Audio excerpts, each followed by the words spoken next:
তো গাইছ এতিয়া টিং উঠাব দিছোঁ ওপৰত এয়া টিং লৈ আহি আছে 3জন ধৰিব লগা হৈছে 19 ফুট 6 ইঞ্চি আছে টিং তো এতিয়া উঠাব ইফালৰ পৰা টিংটো তো গাইছ আহি পালোঁ আমি একচালীয়া ঘৰ এটা মাৰিবৰ কাৰণে ইয়াত 3খন টিং মাৰা হ'ল বম ডাঙৰ চালিয়া হয় এই তালে লৈকে আছে চাব পাৰে বহুত ডাঙৰ একচালীয়া ঘৰ তো এয়া কোনোফালে ঘৰ নাই এই দূৰে দূৰে ঘৰ আছে ওচৰত ঘৰ নাই তো এইফালে নদী আছে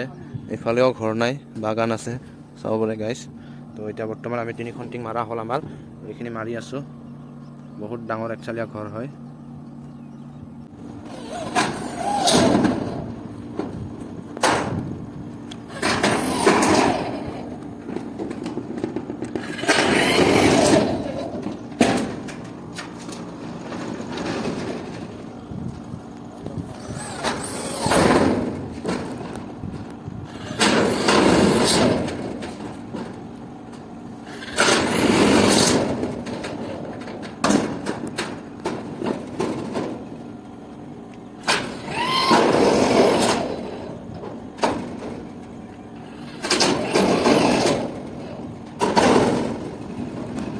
গাইছ আমাৰ ফাইনেলি কাম চেছ হ'ব আৰু সেইখিনি বাকী আছে মাত্ৰ সেইখিনি কাম চেছ হ'লে আমাৰ এইখিনি কাম কমপ্লিট হৈ যাব তো ইয়াৰ পৰা কিমান দীঘল চাব পাৰে গাইছ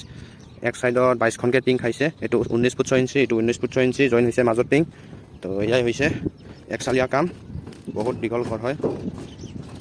তো ওপৰত আমি পুৰা ডেন্স কৰিও থাকিব পাৰোঁ বিন্দাছ একো নহয় এয়া এজন ঘুমাই আছে তলত পুৰা বিন্দাছত ডেন্স কৰি থাকিব পাৰে ইয়াতে ওচৰত পুৰা নদী আছে এইটো গলন্দি নদী হয় বানপানীৰ ইয়াৰে ৱালখিনি গোটেই ভাঙি দিছে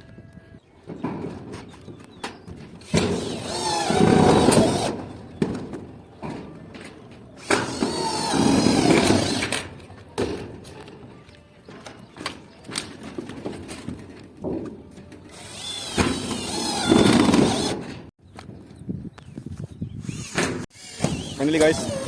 এই কামটো শেষ হ'ল লাষ্টিংটো মাৰি আছে আৰু এটা ইয়াতে আধা দিব লাগিব আধা কাটি দিব টেনশ্যন নাই ইয়া এইখিনিয়ে হৈছে 1 2 3 তো এইখিনিয়ে হৈছে আমাৰ কাম তো ইয়াৰ পৰা কমপ্লিট খতম হৈ যাব ইয়াৰে কাম একচালীয়া ঘৰ হয় বহুত ডাঙৰ ঘৰ আজি 2 দিন লাগিল তলৰ ওপৰ মাৰিলোঁ তো গাইছ আজি আমাৰ অলপমান কাম আছিল মাত্ৰ এই ফুটাবিলাক এনচিল মাৰিব লগা বাকী আছিল তো ওপৰৰ কামটো আমাৰ কমপ্লিট হৈয়ে গৈছিল তো দি দিছে বন ধাৰাসাৰ বৰষুণ এয়া চাব পাৰি আছে গাইছ তো আমাৰ কাম বন্ধ হৈ গৈছে এই ফুটাবিলাক মাৰিব লগা আছে এনেকুৱা ফুটা এইটো ফুটা দেখা গৈছে এইবিলাক ফুটা মাৰিব লাগিব তো এইখিনিয়ে কাম আছিলে বৰ্তমান বৰষুণ দিছে বৰষুণ কমিলে কৰিম এইফালে পাকা মিস্ত্ৰীৰ কাম চলি আছে তো ইয়াত চাব পাৰি আছে গাইছ বৰষুণ কিমান স্পীডত দি আছে এইবিলাক হ'ল পাকা মিস্ত্ৰীৰ মানুহ এইটো হ'ল টিং মাৰা মানুহ এইফালে চাব পাৰে পূৰা বৰষুণ